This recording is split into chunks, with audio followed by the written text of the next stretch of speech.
Yeah.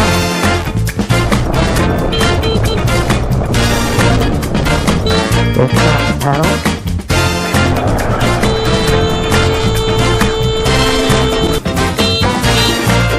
That's easy.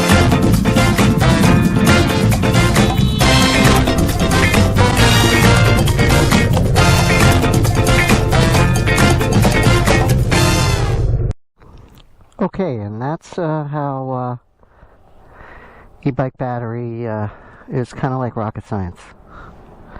You not only have to have enough energy to lift the rocket, but you also need energy to lift the fuel.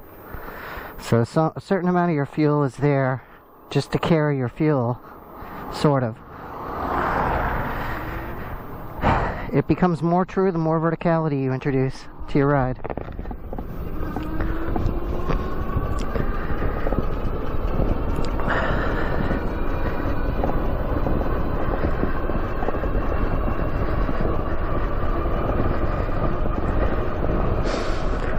So this stretch of gravel road is often a lot like playing an old school downward scrolling arcade game like Space Invaders or Galaga, in that you have a wall of opponents, in this case the potholes. So you're going to be laterally moving lane position left to right to in this case avoid the invaders, because we can't shoot them down. If I had a gun on the front of this bike that let me fill potholes, choo choo choo, I'd be so popular.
Felt a little lateral action on that gravel there. That's fun.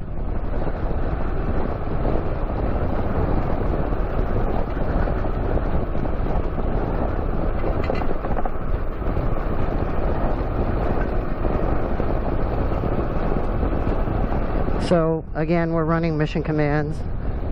We get a good shoulder to lean on with mission command. So in your leans, you've got some really good solid nuggies or lugs or luggies on the sides to lean into, even on gravel. They function really well. And in the center, you get some really low rising nuggies on the center line. So from V-Tire, it's kind of their cross-sport answer to the Speedster, I would say. It's a Speedster that you could ride on gravel and still not lose too much when you're on pavement. Hey, dog. The dog's like, what the hell?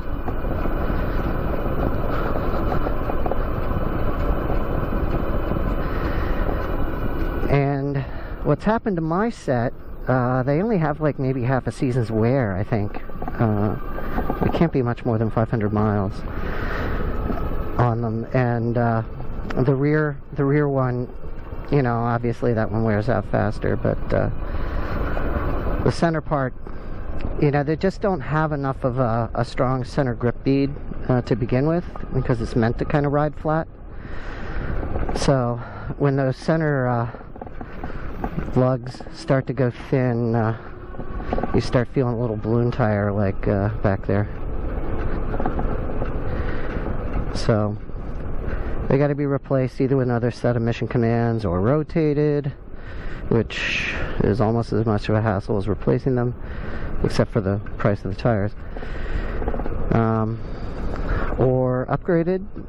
I'm looking at V-Tire's Huntsman, but the thing about the Huntsman is the reason it's named the Huntsman is because you literally have to hunt it down. It's a rare beast. It's the questing beast of e-bike tires, is the E-Huntsman from V-Tire. I don't know, it's a V-Tire, it's the V-Tire compound, it's the same compound as in these, but the thickness of those lugs is like Shinko thick, you know. I mean, there's these big huge fat lugs, which given that it's V-Tire compound, it's gonna probably be a little stickier and most certainly gonna wear faster than something like a Shinko. But I am deeply intrigued and really interested in anything that's built specifically to meet e-bike needs, as opposed to a Shinko, which is, you know, originally comes from a dirt track racing attitude.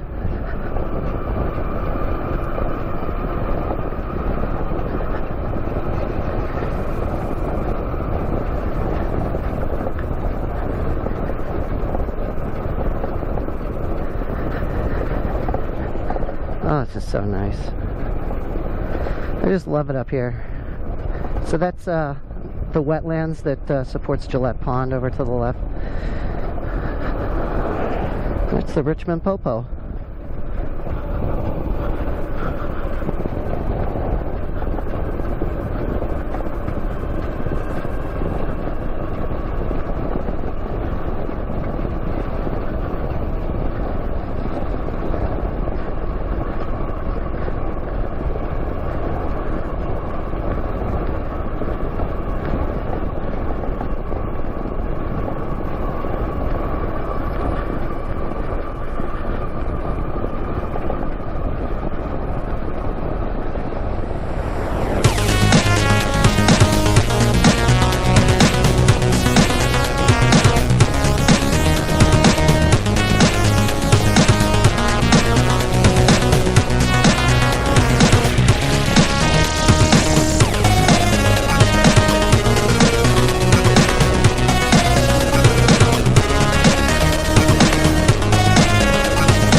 So rather than going as fast as this bike can go, I find it's perfectly fine to go about 25 miles an hour on gravel. The traffic is not going to mind you slowing down on gravel. And additionally, it's a good idea to just start out a little slower on gravel, so that if you have to brake or maneuver in a situation, you're already off of, you know, your top speed. So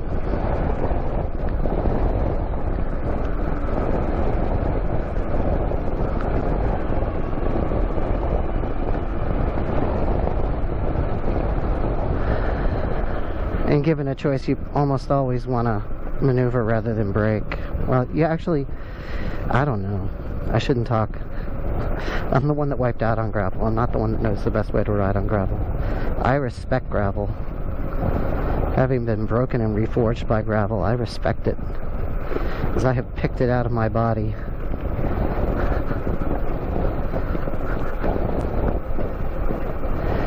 Now, I mean, when it comes to braking or maneuvering, you really want to do the thing that changes the least number of factors.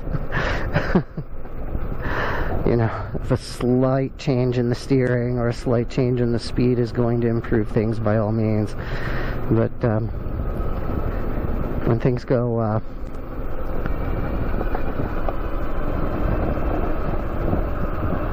things go terribly wrong on gravel, doing as few things as possible is probably better than doing a lot of things. I think that's the wisest thing I can say about gravel. That, and don't go into the gravel thinking you can ask your bike to do the most that it can do, because you want to do less than the most your bike can do on gravel. I mean, unless you're truly, you know, a dirt track racer or something.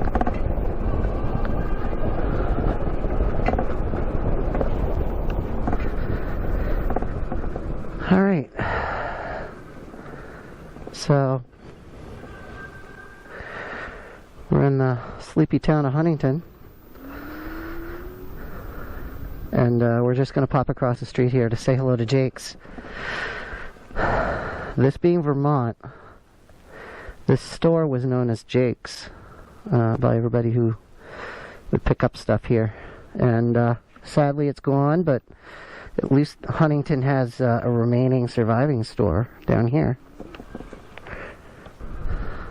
Beaudry's? I don't know. I'm just guessing Beaudry's. And it does look like they're closed. Probably watching us. Making sure we're stepping right.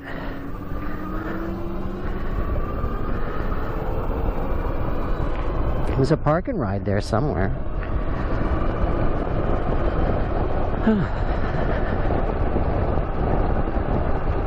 Huntington.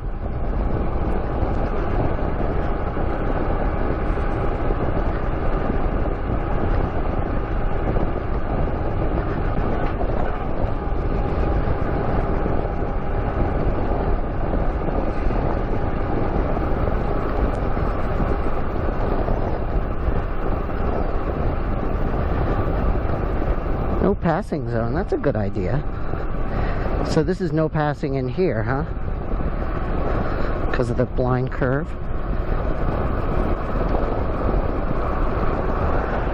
And how long does that go for? Does it tell you when it ends?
there's the lighthouse.